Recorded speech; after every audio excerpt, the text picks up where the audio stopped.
Good day. Today, we will learn the Chapter 7 Qualitative Research. According to Lynn Westbrook, the theories and techniques associated with the naturalistic paradigm and qualitative research methods have become accepted enough to engender a political, ideological, and even economic backlash. Underlying principles of naturalistic work. Naturalistic work seek out all aspects of that complexity on the grounds that they are essential to understanding the behavior of which they are a part. Under the underlying principles of naturalistic work, there are naturalism as a research paradigm and naturalism in LIS research. Naturalism as a research paradigm. When defined as a research paradigm, rather than as a research method, naturalism is an approach that posits reality as holistic, based in the perceptions of individuals and communities, and continue. The research goal centers on understanding, discovering, and explaining rather than on predicting or testing. Certainly the extremes of the naturalistic paradigm stir debate. The next one is naturalism in LIS research. The direct continuity between research question and research design is essential and requires, therefore, clear explanation. Role of mixed or multi-method research and the 4 basic principles guide mixed method design. 1. Determine and adhere to the theoretical impetus underpinning the project. 2. Work to account for the impact of the method that is brought into the primary methodological thrust. 3. Drive the design decisions from the assumptions of the base method. 4. Employ only the essential datasets. These principles encourage the meshing or linking of methods, which is more appropriate than integrating them because it encourages a more thoughtful and deliberate approach. Ethical concerns. As in any research involving human beings, a number of ethical concerns demand careful attention. See Chapter 3 also for consideration of ethical concerns. Contrasting consequential ethics and non-consequential ethics provides a framework for many LIS decisions in the field. Consequential ethics argue that results of an act determine its ethical value. Data gathering techniques. The act of gathering data for a qualitative study is an evolving process rooted in ongoing analysis. It involves more than obtaining discrete units of information. That is not to imply that qualitative data gathering lacks planning and preparation. Under data gathering techniques, there is sampling, observation, interviews, and document. Sampling. No single formula provides the correct sample size for a qualitative study. The depth, complexity, and richness of the data are critical, but identifying a representative sample is not even general. Observation. Observation is a broad category of data gathering in which the naturalistic researcher must choose a point of balance between observing and participating. The primary advantage of observation is the opportunity it provides to determine how well the observed and self-reported data match. Verifying that people are doing what they think and/or report they are doing can often be accomplished through observation. Observation can also help counter the ill effects of time order, history. Interviews. In all their variety, interviews are a valuable qualitative method for researchers who make effective choices along the continuum between structured and unstructured interviews.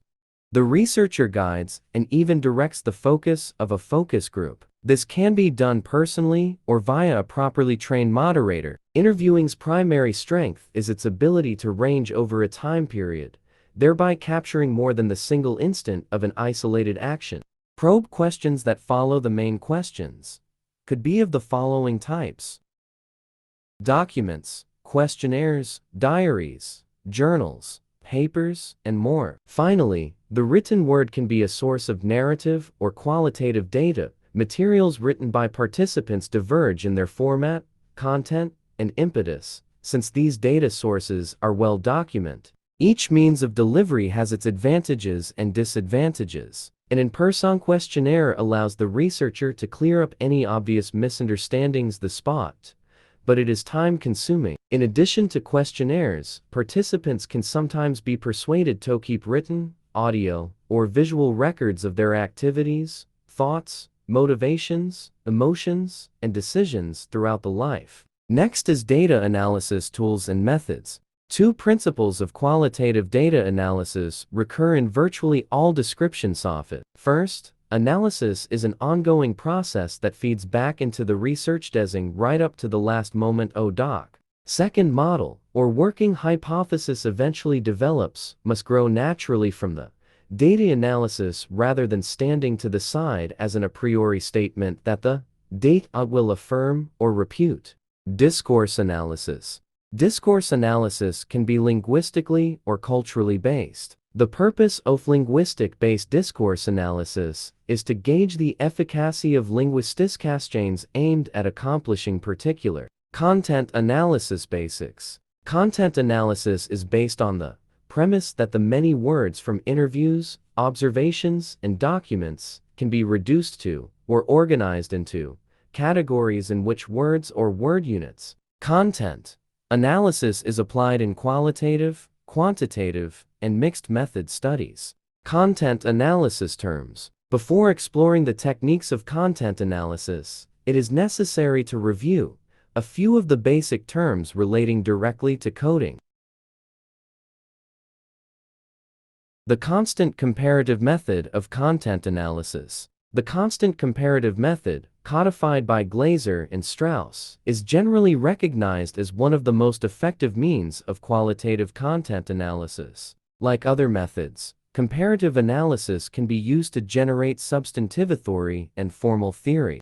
Coding data.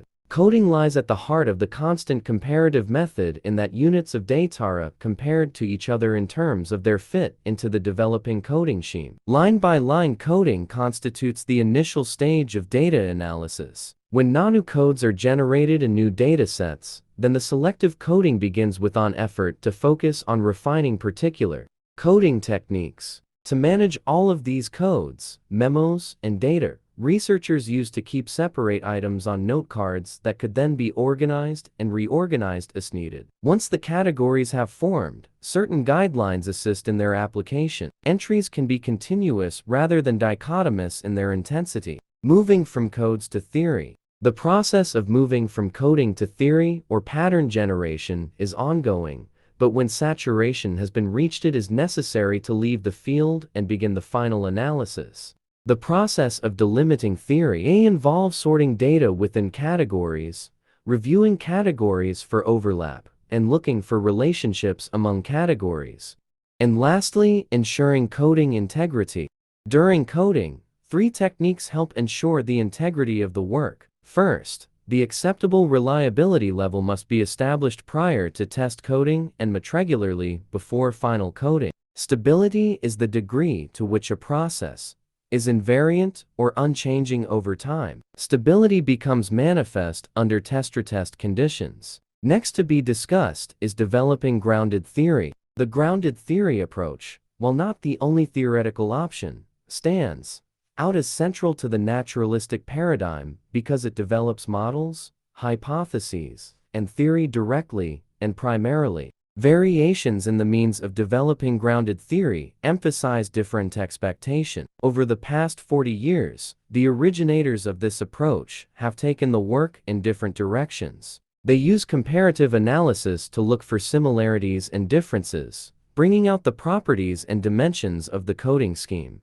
Among the advantages of a grounded theory approach are that it promotes the development of theoretical accounts and explanations which conform closely to the situations being observed. Grounded theories are likely to reflect the complexity of that which is studied rather than oversimplifying it.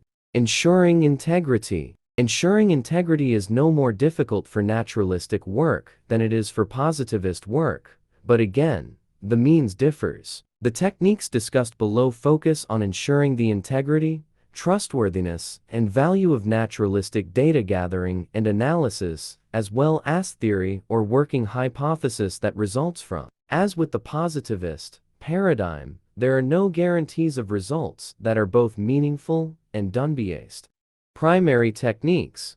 1. Coordinated collection of sufficient data is ensured through the use of prolonged engagement, persistent observation, and triangulation. 2. Peer debriefing requires submitting the research process and resultant analysis to an unaffiliated and perhaps critical peer for rigorous review and open input.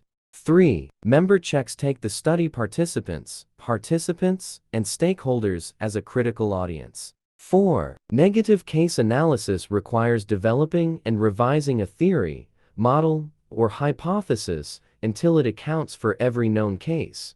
5. Although difficult for the resource-poor investigator, referential adequacy can be valuable. 6. Coordinating data gathering systematically, however flexibly, requires establishing structural corroboration or coherence. 7. Finally, watching for and noting the impact of researchers' bias, perspective, and expectations require reflexive journals and a personal log. Those are the primary techniques under ensuring integrity. Additional techniques. In addition to the standard techniques, Miles and Huberman listed 12 tactics for confirming meanings, avoiding bias, and assuring the quality of conclusions. Presentation of findings. First, in almost any forum it may be necessary to explain the concepts behind naturalistic methods. Second, qualitative research requires great detail and explication of both data gathering and data analysis, as does sound quantitative research. Third, one ethic of particular value to qualitative research requires their researcher to make some return to the community. Fourth, in almost every case, researchers must make active, careful decisions about giving voice to the participants. Finally, if research is simply to help us understand the world, then the act of scholars publishing solely for other scholars in the same field makes a modest contribution to that goal. Summary: as LIS scholars lead the information community's development of information systems and services for users, they must maintain a solid grounding in the purpose behind their work, understanding what users encounter as they move through the complex, multidimensional, and dynamic experience of information interactions provides that solid grounding. That would be all for the Chapter 7 discussing about qualitative research methods.